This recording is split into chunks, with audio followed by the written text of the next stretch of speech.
ફુમતાજીને મારી નાખ્યા પછી ગુજરાતમાં શું થયું? ભય ભલે ઓછી થાય પણ નામનો સોર ક્યારેય નબળો નથી પડતો. ફુમતાજીનું નામ આજે પણ પવન સાથે ફરે છે. એ તો મરી ગયો ને? મરેલા નામથી એવા કંપારા પડતા હોય તો એને જોયે ત્યારે શું થશે? એક વાત બધા કહે છે, પાટણ, ડીસા ને પાલનપુરને બદલનાર કોઈ આવશે, પણ કોઈ જાણતું નહોતું કે એ માણસ નહીં તોફાન બની આવશે.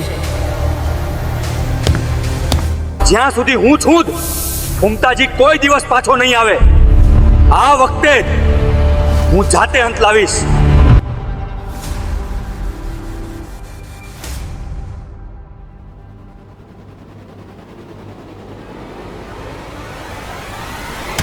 જેની આંખોમાં આગ હતી, જેના ચાલમાં તોફાન હતું, એવા માણસોના અંત પણ શાંતિથી નથી થતા.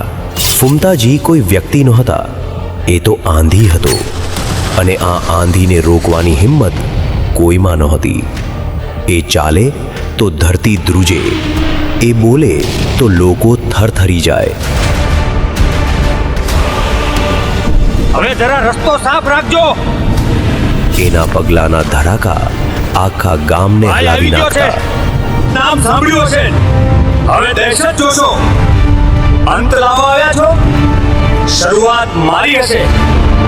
ડીસાના લોકો રાહ જોઈ રહ્યા હતા એના આવવાની.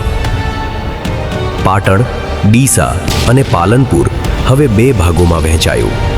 એક બાજુ અંધકારનો રાજા અને બીજી બાજુ જલતા સૂરજ જેટલી ગરમી ધરાવતો યોદ્ધા.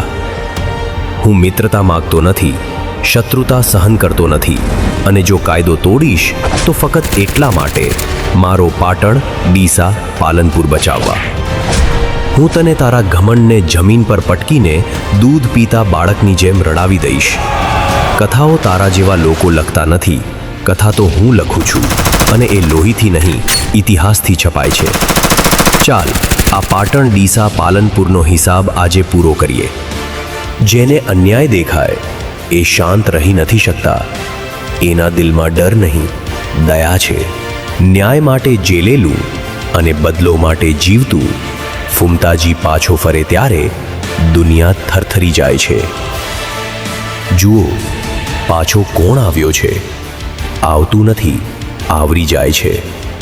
જેના શત્રુઓ હજારો છે એ માણસના મિત્ર ઘણા ઓછા હોય છે.